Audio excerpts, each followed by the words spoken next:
Hello les gars, j'espère que vous allez bien et surtout que vous ne déprimez pas trop. Pour venir un petit peu en renfort pour vous redonner un peu de peps, je me suis dit que j'allais vous faire la vidéo sur les 5 vestes à avoir ce printemps 2021. Bon, après vous pouvez aussi le mettre en été, enfin du coup ça va aller pour les deux. Mais voilà, je vais vraiment me focaliser sur ce printemps. Même si bon, j'avoue que en ce moment le temps ne s'y prête pas trop non plus. Mais je me dis qu'on va bientôt avoir des températures chaudes, ça va arriver d'un coup. Donc comme d'hab, il faut anticiper, c'est le maître mot. Si tu es nouveau ou nouvelle sur ma chaîne, bienvenue. N'hésite pas à t'abonner et à activer les notifications pour ne louper aucune vidéo. Au passage, je tenais à vous remercier parce que ces dernières semaines... on a quand même pris pas mal de monde avec nous, donc ça c'est super cool. Franchement, je vous remercie énormément de me suivre chaque semaine et d'être toujours présent pour suivre mes vidéos. Ça me fait trop plaisir et j'espère en tout cas que ça va continuer sur le long terme. On arrête de blablater et on commence tout de suite.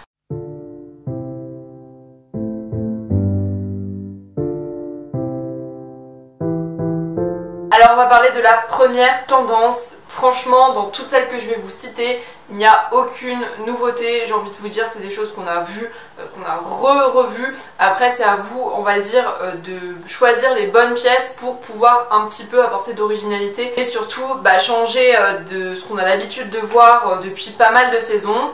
Ne vous en faites pas, je vous ai quand même dégoté des pièces qui était assez originale alors que de base c'est une pièce qu'on voit depuis pas mal de temps. Enfin bref, j'arrête de rester vague. Du coup on va commencer avec la veste biker. On peut pas être dans une tendance 90s sans cette veste biker qu'on voyait de partout à l'époque. J'étais obligée de vous la mettre. Pour moi c'est un classique de la garde-robe. Pour ma part j'ai eu un coup de cœur l'année dernière pour une veste qui vous avait d'ailleurs beaucoup plu et qui était un dupe d'un modèle de chez Valentino que j'avais payé d'ailleurs une misère. Et d'ailleurs je vais pouvoir le ressortir parce que du coup on est à nouveau dans la tendance, c'est bien un style vintage en plus, donc je suis méga contente. Mais pour ceux et celles qui n'étaient pas là quand j'avais parlé du bon plan, du coup je vais vous présenter 3 modèles que j'ai trouvés. Et franchement j'hésite à m'en prendre un parce qu'ils sont vraiment très jolis. D'ailleurs celui que je vais vous présenter maintenant, je le trouve encore plus beau que celle que j'ai. Elle est oversize, elle donne un look de folie je trouve. Là on est vraiment dans cet esprit rétro. Franchement c'est mon modèle préféré. Je trouve qu'elle fait super quali, après à voir en vrai. Mais vu comme ça, en photo en tout cas, elle a l'air mais complètement dingue. Je pense quand même que si vous voulez vous la prendre, peut-être attendre un peu des réducs de la part de Miss Gay parce que de toute façon il va y en avoir c'est sûr. Ensuite, donc petit aparté, si je vous l'ai mis c'est surtout pour avoir une inspiration parce que je trouvais que le modèle était très bien taillé. Bon après il y a le prix aussi, hein, Sandro c'est pas donné. Je trouvais que la coupe était très jolie, que ça faisait très classe et on retrouvait encore une fois ce côté rétro on va dire un peu moins prononcé quand même que la précédente veste. Quand je l'ai vue, j'ai direct eu un coup de cœur. Après je ne me la prendrai pas, non seulement parce que du coup elle est en cuir, mais aussi parce que elle coûte 225 €, donc autant vous dire que j'ai un budget de 20 € par mois pour les habits, donc on est très loin des 220 € pour cette veste. Mais en tout cas, si il y en a parmi vous qui ont un budget assez élevé, vous pouvez peut-être vous permettre cette veste parce qu'elle est vraiment jolie à voir essayer, mais je l'aime beaucoup pour ma part. Et j'étais obligée de vous mettre un classique, je pouvais pas vous parler de la veste biker sans vous mettre quand même quelque chose de basique, quelque chose de classique. Bon, c'est une veste qu'on a énormément revue ces dernières années, qu'entre nous tout le monde a, hein.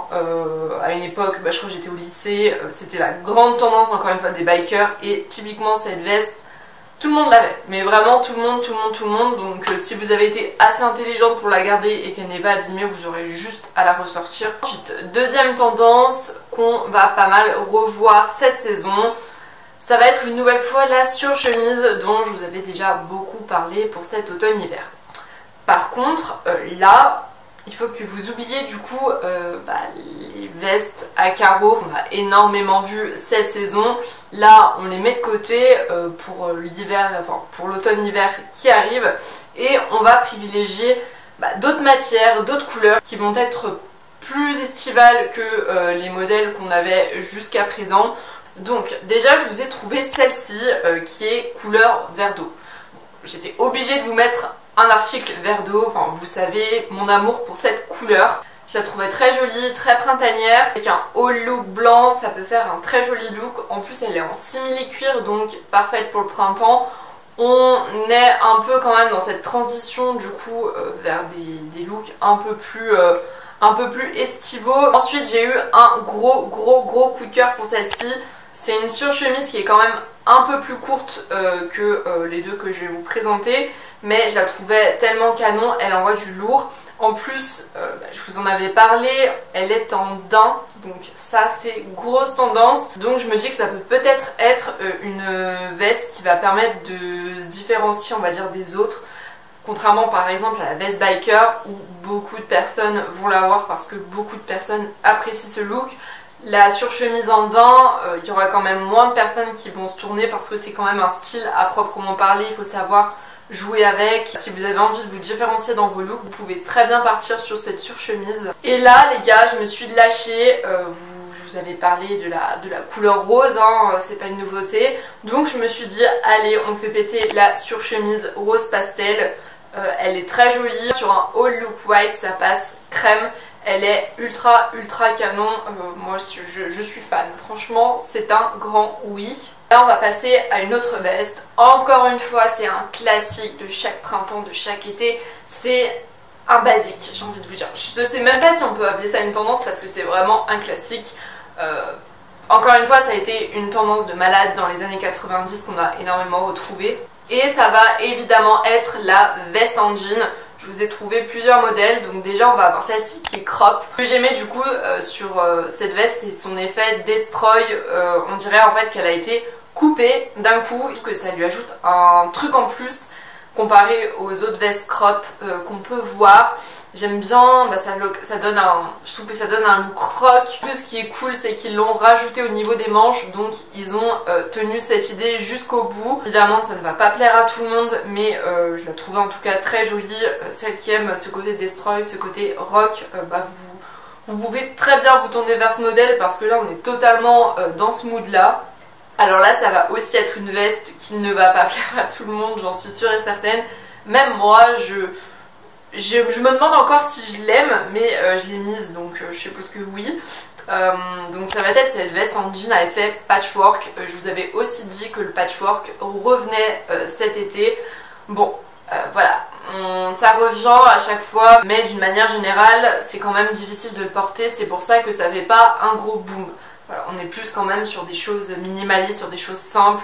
Je voulais quand même vous la mettre parce que je la trouve très jolie. Si t'as envie de changer de veste en jean, que t'en as marre de celles qui sont basiques, que tu retrouves à chaque fois, voilà, ça peut être un bon moyen de changer et d'apporter un petit peu de fraîcheur dans ta garde-robe. Ensuite, donc, j'adorais aussi cette veste de Nîmes parce que elle me fait grave penser aux vestes d'Isabelle Marant. Et vous savez à quel point c'est une maison que j'adore. Isabelle Marant, c'est une créatrice qui m'inspire énormément. Au niveau des manches, pour cette veste, on est totalement sur du vintage, donc c'est pas pour me déplaire. Moi, je suis trop contente. Je la trouve vraiment très jolie. Elle vient de chez Mango. Et voilà, enfin, franchement, je pense que pour cette veste, vous devriez foncer et vous la prendre dès maintenant parce que, à mon avis, elle va partir très vite. Alors, ensuite, on va encore une fois retrouver une tendance qu'on voit depuis pas mal de saisons.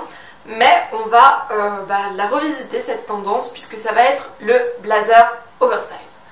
Là vous allez me dire on en a marre, enfin même si on l'adore, c'est tout le temps la même chose, c'est tout le temps les mêmes modèles. Eh bien permettez-moi de vous dire non, puisque cette saison on va être sur un blazer oversize, du moins on va dire entre les deux. Et la grande tendance, ça va être le fait qu'il soit lacé du coup au niveau de la taille ou ceinturé, enfin à vous de voir vos préférences.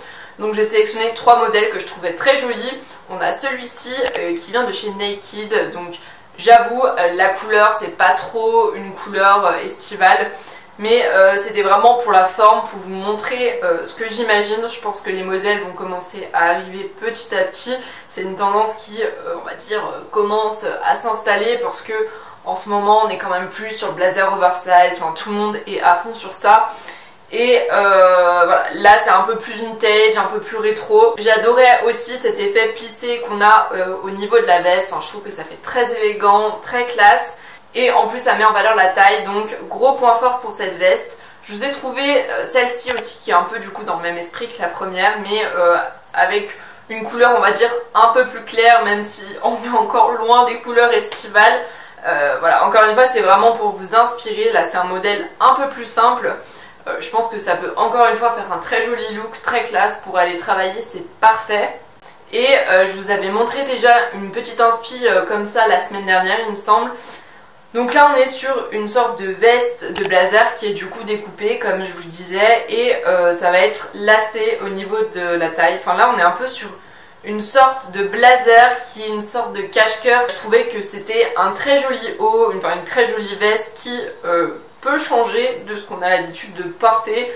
À mon avis cette pièce est soit on n'aime pas. En tout cas ce que tu peux pas lui reprocher c'est que je pense pas qu'il y a tout le monde qui l'aura et que tu auras un look on va dire un peu plus original que la moyenne, donc ça c'est le gros point fort. Bon et là du coup je vous en ai déjà parlé dans les 10 pièces tendance à avoir ce printemps-été 2021, mais ça va évidemment être le trench. Donc la semaine dernière je m'étais plutôt basée sur des trench longs pastel. Je vous en avais présenté 2-3 qui étaient d'ailleurs très jolis. Cette fois-ci, j'ai préféré me concentrer sur des teintes assez naturelles, enfin du moins plus naturelles qui me correspondent mieux. Et je vous ai sélectionné du coup 2 modèles courts et un modèle long, au cas où celui de la semaine dernière ne vous aurait pas suffi. Donc déjà, gros coup de cœur pour ce trench court qui vient du coup de chez La Redoute. Je dois dire que je suis agréablement surprise.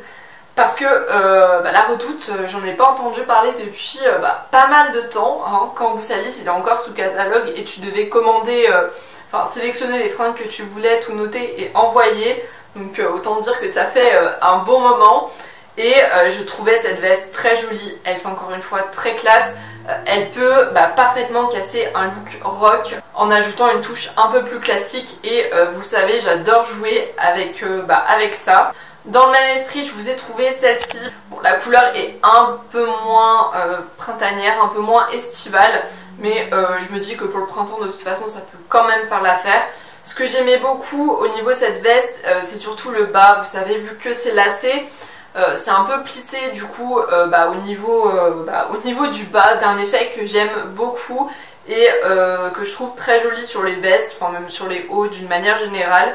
Et enfin je vous ai trouvé ce modèle, donc là on est sur un trench totalement classique, mais j'étais obligée de vous le mettre parce que comme je vous disais, pour moi c'est vraiment un basique de la garde-robe à avoir. C'est jamais assez de mettre plusieurs modèles classiques comme ça parce que on en a toujours besoin et c'est toujours plaisant pour les yeux de voir ce type de modèle. Voilà pour cette vidéo, j'espère qu'elle vous a plu. Je pense que la semaine prochaine je reviens pour vous décortiquer un autre défilé. N'hésitez pas à me dire lequel vous aimeriez que je décortique. Enfin vous savez, l'ancienne vidéo Jacquemus où je vous présentais mes 5 ou 10 looks, je sais plus. Là je vais faire la même chose du coup pour une autre maison. Donc dites-moi laquelle vous souhaitez. En attendant, j'espère que cette vidéo vous a plu et je vous dis à la semaine prochaine dans une nouvelle vidéo. Allez, bye bye!